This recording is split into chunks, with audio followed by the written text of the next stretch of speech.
Hello, আসসালামু আলাইকুম সবাইকে। আজকের নতুন ভিডিওতে সবাইকে স্বাগত। ডায়েটে থাকাকালীন সময়ে বলো কোন সময়টা আমাদের জন্য সবচেয়ে ডেঞ্জারাস হয়? সবাই এক কথায় স্বীকার করবে যে অবশ্যই স্ন্যাক টাইম বা বিকেল টাইমটা, তাই না?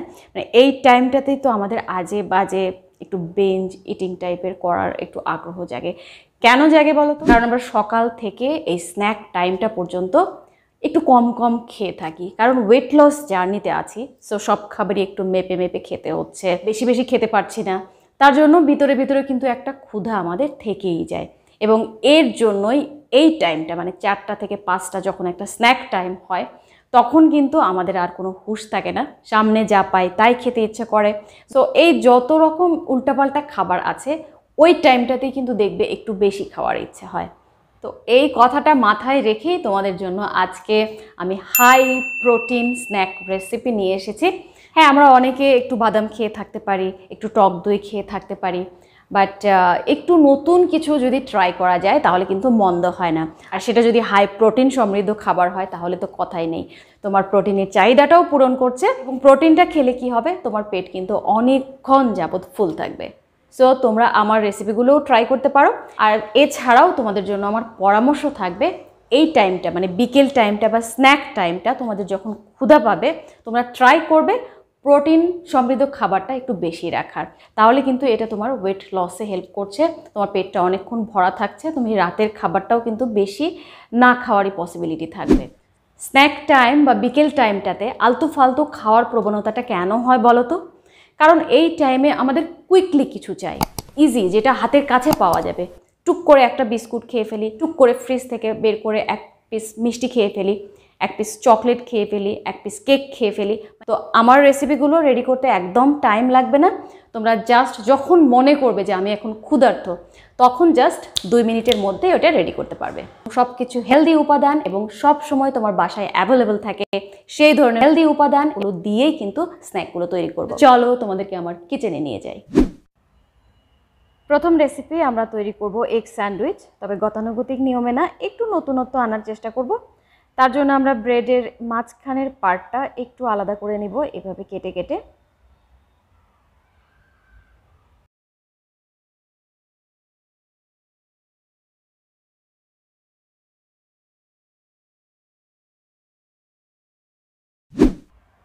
এরপর একটা ব্যাটার তৈরি করব, এবং ব্যাটার তৈরি করার জন্য আমি এখানে একটা ডিম নেব।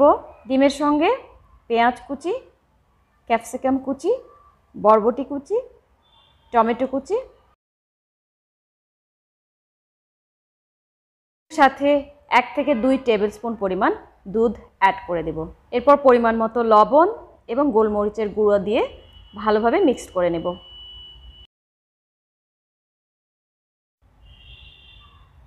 এরপর চুলায় প্যান দিয়ে একটু গরম হয়ে আসলে তাতে হাফ টিস্পুন পরিমাণ ঘি অ্যাড করে দিব। তোমরা যদি চাও তাহলে কিন্তু বাটারও অ্যাড করতে পারবে।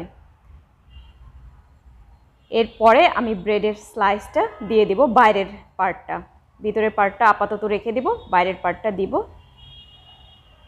তারপর এতে ব্যাটারটা কিছু পরিমাণ ঢেলে দিব। এরপর উপরে গ্রেট করা কিছু পনির ছড়িয়ে দিব। তারপরে ব্রেডের স্লাইসটি মানে মাঝখানের যে পার্টটা ছিল সেটা জাস্ট একটু চেপে চেপে বসিয়ে দিব। এভাবে একটা পাশ কিছুক্ষণ ভেজে নেওয়ার পরে আমরা উল্টে দিব।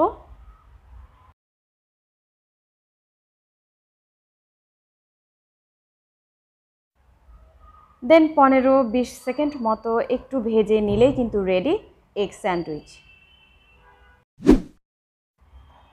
ভীষণ মজাদার এবং দেখতেও কিন্তু দারুণ ইয়ামি। এভাবে পরের পিসগুলোও ভেজে নিবে। আমি এখানে 2 পিস ব্রেড নিয়েছি, কারণ আমার ব্রেড পিসগুলো একটু বড় সাইজের। তো তোমরা তোমাদের ইচ্ছা মতো যে কয় পিস চাও সে কয় পিস বানিয়ে নিতে পারবে। জাস্ট ব্যাটারের জন্য ইনগ্রেডিয়েন্টসগুলো একটু বাড়াতে হবে।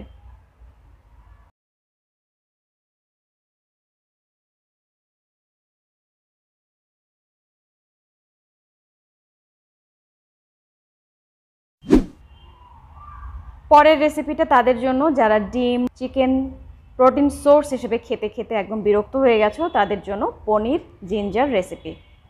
এর জন্য প্যানটা একটু গরম হয়ে আসলে আমি 1/2 টিস্পুন পরিমাণে ঘি অ্যাড করে দেব। তোমরা চাইলে এখানেও বাটার অ্যাড করতে পারো। ঘি মোটামুটি একটু গরম হয়ে আসলে আমি তাতে পেঁয়াজ পাতা বা রিং অনিয়ন যেটাকে বলে সেটা দিয়ে দিব এবং হালকা একটু লাল লাল ভাজা ভাজা হয়ে আসলে আমি তাতে কিছু পরিমাণ আদা কুচি দিয়ে দিব। এই রেসিপিটার প্রধান বৈশিষ্ট্যই হলো আদা কুচি। রিং অনিয়ন এবং আদা কুচি মিক্সড আপ হয়ে যে একটা ভীষণ ফ্লেভার নিয়ে আসবে সেটা কিন্তু একদম মন পাগল করা একটা ফ্লেভার। এরপর আমি তাতে স্লাইস করে কেটে রাখা পনিরগুলো অ্যাড করে দেব। স্বাদের জন্য অবশ্যই পরিমাণ মতো লবণ মিক্সড করে দেবে এবং মোটামুটি 30 সেকেন্ড বা 1 মিনিটের মতো একটু নাড়াচাড়া করে নিলেই কিন্তু রেডি পনির জিঞ্জার। এবং ভীষণ ইয়ামি এই রেসিপিটা বাসায় অবশ্যই ট্রাই করবে।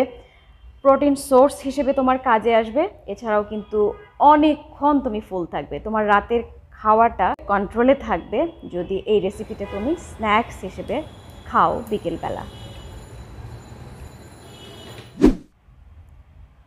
পরের রেসিপি আবার স্যান্ডউইচ, বাট এবার আমরা ডিম ইউজ করব না, আমরা এবার জাস্ট ব্রেড টক দই ব্যবহার করব। তার জন্য ব্রেডটাকে আমি একটু বেলুন দিয়ে জাস্ট একটু ফ্ল্যাট করে নেব। এরপর পুরের জন্য 2 টেবিল স্পুন পরিমাণ টক দই, তার সাথে টমেটো কুচি, শসা কুচি, ক্যাপসিকাম কুচি, পরিমাণ মতো লবণ, পরিমাণ মতো গোলমরিচের গুঁড়ো অ্যাড করে একটু মিক্সড করে নেব এবং এই মিশ্রণটি জাস্ট সেই ফ্ল্যাট করে রাখা ব্রেডের মধ্যে এভাবে ভাঁজ করে নেব। ব্যাস, তোমার মজাদার হেলদি স্যান্ডউইচ রেডি। অনেকে মনে করতে পারো যে ডায়েটে কি ব্রেড খাওয়া যাবে, কার্ব খাওয়া যাবে, বা হোয়াইট ব্রেড তুমি খাচ্ছ এটা খাওয়া যাবে। সো হোয়াইট ব্ল্যাক বলে কোনো কথা নেই, সবগুলোতে কিন্তু মোটামুটি সেম ক্যালোরি, একটু কম বেশি, বাট তুমি যদি পরিমাণ মতো তোমার ডায়েটে রাখতে পারো তাহলে কিন্তু সেটা তোমার কোনো সমস্যাই করবে না। আর যদি পসিবল হয়, আমি হোয়াইট ব্রেড ইউজ করেছি, আমার কাছে অ্যাভেলেবল ছিল, তুমি যদি পারো তাহলে ব্রাউন ব্রেড ইউজ করবে, কোনো সমস্যা নেই। আবার এখানে আরও একটা টিপস দিয়ে দিই এক্সট্রা হিসেবে, সেটা হচ্ছে অনেক সময় আমরা সকালবেলা নাস্তা হিসেবে রুটি বানাই, হাতে বানানো রুটি, তো সেটা যদি 2-1 পিস তোমার লেফট ওভার থেকে যায়, তুমি কিন্তু এইখানে ওই রুটিটাও স্যান্ডউইচ হিসেবে ব্যবহার করতে পারো। নেক্সট রেসিপি একদম ফাঁকিবাজি একটা রেসিপি, বাট ভীষণ ফুলফিলিং, হেলদি এবং মজাদার। বিশেষ করে যারা আমার মতো মিষ্টির ক্রেভিংস আছে যাদের বেশি, তাদের জন্য তো খুবই ইয়ামি একটা রেসিপি। জাস্ট অ্যাপলটাকে এভাবে স্লাইস করে গোল গোল করে কেটে নাও,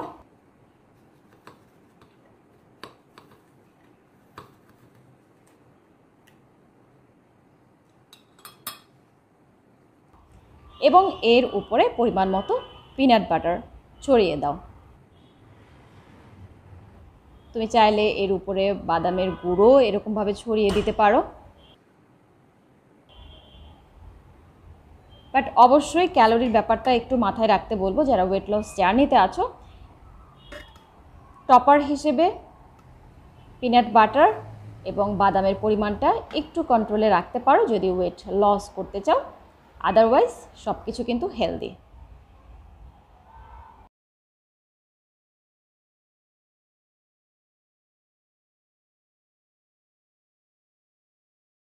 সো অবশ্যই রেসিপিগুলো বাসায় ট্রাই করবে এবং আশা করছি যে তোমাদের রেসিপিগুলো পছন্দ হবে। তো আজকে এই পর্যন্তই, দেখা হবে পরবর্তীতে অন্য কোনো ভিডিওতে। ততদিন পর্যন্ত সবাই ভালো থেকো, স্টে অ্যাক্টিভ, স্টে হেলদি। আল্লাহ হাফেজ।